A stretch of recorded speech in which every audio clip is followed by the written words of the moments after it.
it is, and I'm just looking forward to playing more football. So, George, Skip, I don't mean to put you on the spot right out of the chute, but obviously there has been rampant speculation that your team might be in the quarterback market. Deshaun Watson, Kirk Cousins.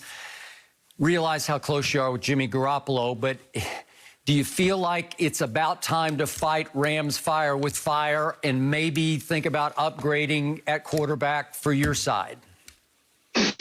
I mean, Skip, I think that is all it is. It's speculation. The 49ers aren't in the playoffs this year. And so let's just talk about the most controversial thing, which for the last 2 or 3 years has been the quarterback position of the 49ers. And that's what everyone wants to talk about. I think Jimmy G's a hell of a quarterback. I love playing with him. I think he's a great leader on and off the field. He gets guys in the positions they need to be to win.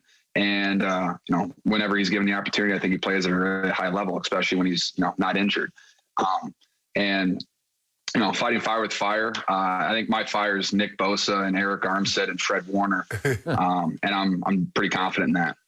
You mentioned ability is availability. And for the large part, George, he hasn't been available most of the time. You're playing with C.J. Beathard. You're playing with Nick Mullins. And if you're a top-notch quarterback, he needs to be on the field to give you guys the best chance to win and compete for those titles that you're looking for. No, 100%. I mean, same goes for all of our players. We had kind of an unreal amount of injuries this year from, I got hurt in the first game. We lost 3 guys, 2 to ACLs in the second game. Obviously availability is the best ability. And when Jimmy's on the field, we're winning football games. And when he's not, we're not winning football games. And so, I think that speaks to, his level of play. But yeah, you have to be healthy. And, I'm not going to hold it against a guy for, tearing an ACL and then a high ankle sprain where he got, a guy fell on him. But definitely, you got to be healthy. But when he is healthy, I'm very confident in all of his abilities. And I know that he's doing everything in his power to stay healthy, for us next year. You and I both played for the Shanahans. I played for Mike, Kyle's dad. You played for Kyle Shanahan. Travis Kelce also plays in this offense. Darren Waller plays in this offense. Can you explain to the people at home what it's like for a tight end to play in the West Coast system and why the guys have such success in that system? Oh, wow. It's the best offense. I love playing for the Shanahans, and, Mike's awesome too. Whenever he was able to come to the facility, 2019, being able to see him and talk to him about football, he's incredible. And I think you're lucky to have him as a head coach because everything he talks about is awesome.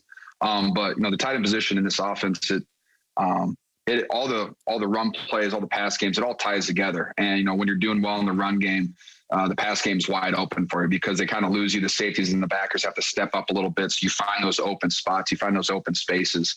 And then it gives you a lot of room to run. Obviously, the game that you broke, you had 214 yards in a game, you were just running wild all over the field. And, a lot of that's, concept and, but really just, it puts guys in positions to succeed. So, when you put a talented tight end in it, it just allows him to play at an incredibly high level. So it's a very tight end friendly offense.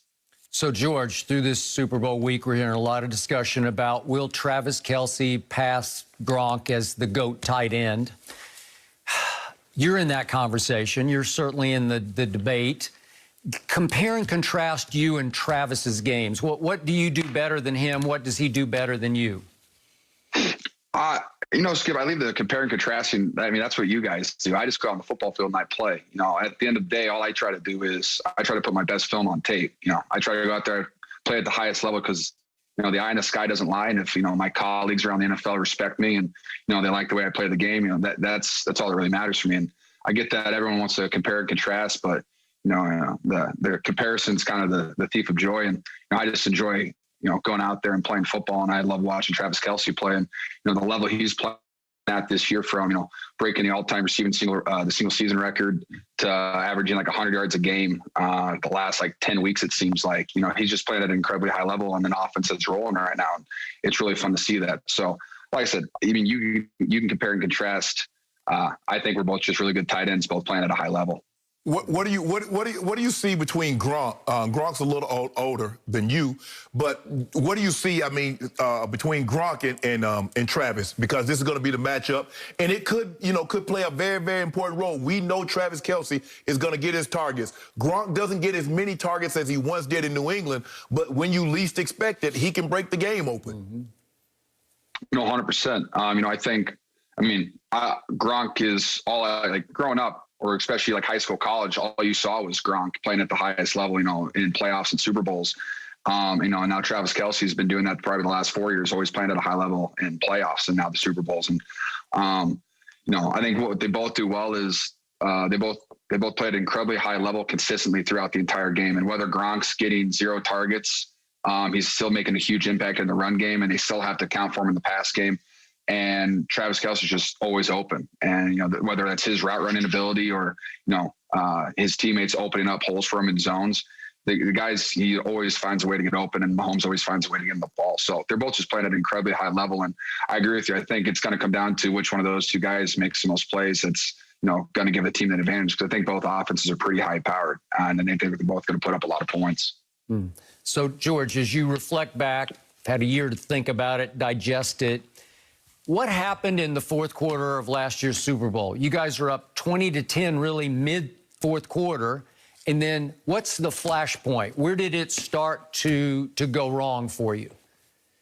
Looking back on it, watching the tape, I think everyone usually points the finger at like the 3rd and 15 that they completed. Yeah. But really, I think it was like the following series, we went 3 and out. And I think that's kind of when our whole sideline was like, all right, well, they're probably going to score here because they're rolling right now. It's a big momentum swing. And if our defense doesn't get a stop, your offense is going to have to perform. But I think that's kind of where you kind of felt it. I mean, I was incredibly confident the entire game going into the game. I was confident, but momentum's a hell of a thing. And when you got that, kind of everything, the ball follows your way, everything goes your way. And definitely going 3 and out after they scored a touchdown, you can't really do that and expect to win a Super Bowl. No. I remember that pass interference that they called. I think it was in the first half of the ball game that really turned the momentum, because you picked up 20, 30 yards on that play, and they called you for PI. Do you think it was PI? It is what it is. It was called. I mean, I got to live with it. I think I've seen push-offs that haven't been called that are a lot worse than that, and I've seen a lot less that was called. So it is what it is, and just something I got to live with. And but yeah, it is what it is. How much do you think about the Super Bowl loss? How much is that fuel for George Kittle to come back to be even better than what he was the previous years? How do you guys get back to that point, and not only get back, win it? It is motivation to an extent. It's not something that I think about every single day, because I think if I still thought about it every single day, that'd be kind of unhealthy. But definitely it is a motivation, because, as a kid, all you want to do is play at the highest level. You want to win the Super Bowl and be able to play on it. I was thankful for that opportunity, and I cherish that opportunity. But yeah, damn straight, I want to get back and I want to win that game. And I think a lot of the guys that are on the team that played in that game will definitely still use it as motivation. But I think at the end of the day, what the Niners have to do is we got to stay healthy, honestly. We had, I think, 15 plus guys in IR, and you can't really expect to win games when half your starters aren't playing. And, we talked about, best ability is availability. And, we didn't have that this year for a lot of our guys. And so I think that's our biggest thing. If we can stay healthy, I'm very confident, in our defense. I'm very confident in our offense. I'm very confident in our head coach and the way he calls plays and runs his team. So, I think next year will be, a lot different. I know we didn't exceed any expectations this year, but I'm just looking forward to being back, being able to play football again. So, George, wrap this up for us. The guy who's sitting across from me right now used to play your position. I don't know if you're aware of that. Have you ever seen any old black and white footage of Shannon Sharpe playing tight end? I'm pretty sure all they have back then was photographs. Still shots. No. Are you kidding me? Watching Shannon Sharpe play tight end, it's awesome, because, we still get film of him. Like, I still get that pulled up in some of my meetings sometimes, just finding space, running through people and outrunning people. And it's just, the competitive nature, you really see that just jump off the film, and that's what I love with, Coach Shannon. He always talks about, his favorite thing is the silent tape. And when you watch Shannon Sharpe's silent tape, you can feel his energy coming off. And that's an incredible thing to watch when you're a football player. That's so interesting. Appreciate it, bro. Yeah. Oh, love it. George, quickly before you go, who you got for the Super Bowl? Who do I have for the Super Bowl? See, this is like the hardest one I think ever, because the Chiefs are, I mean, they're an incredible football team. Their defense is, their swagger right now that they're playing with, and their offensive weapons.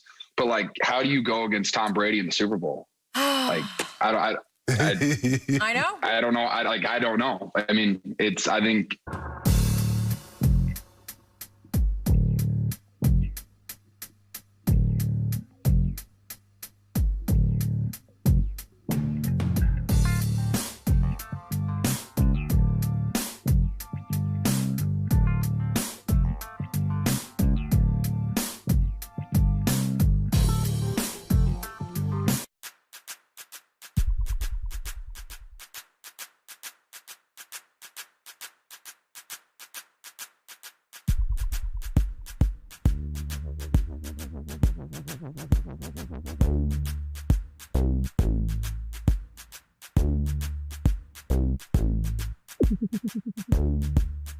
He's a hell of a quarterback. I love playing with him. I think he's a great leader on and off the field. He gets guys in the positions they need to be to win.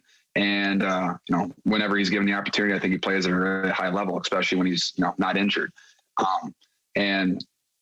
Fighting fire with fire. I think my fire is Nick Bosa and Eric Armstead and Fred Warner. And I'm pretty confident in that. You mentioned ability is availability. And for the large part, George,